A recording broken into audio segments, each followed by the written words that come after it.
నమస్తే సదావత్సలే మాతృభూమే. నమస్కారం మిత్రులారా, నేను మీ మదన్ గుప్తా. ఇప్పుడు చెప్పబోయే విషయం చాలా ముఖ్యమైనటువంటి విషయం మిత్రులారా. ఇది మా విజ్ఞప్తి కూడా. భారత జనగణన సెన్సెస్ మార్చి 2027 వరకు జరుగుతుంది.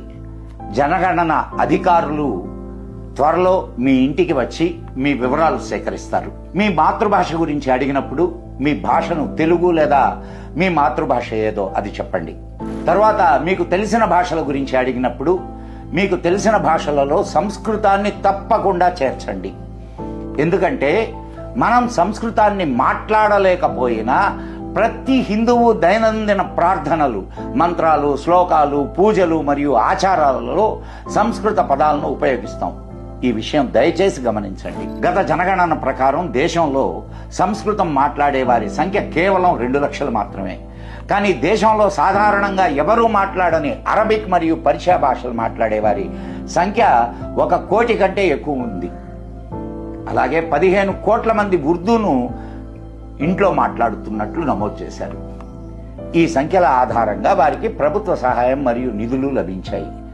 సంస్కృతం నశించిన భాషగా ప్రకటించబడితే మన ప్రాచీన గ్రంథాలు, వేదాలు, పురాణాలు మొదలైనవి ప్రచురణ ఆగిపోవచ్చు. మన సాంస్కృతిక మూలాల నుండి మనం దూరం అవుతాం. చివరికి మన పూజా విధానాలు కూడా తగ్గిపోవచ్చు. మన పండుగలు కేవలం శబ్దంతో కూడిన డీజే పాటలకు మాత్రమే పరిమితం కావచ్చు.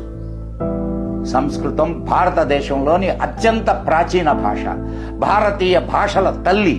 ఇది సులభమైన, అందమైన భాష.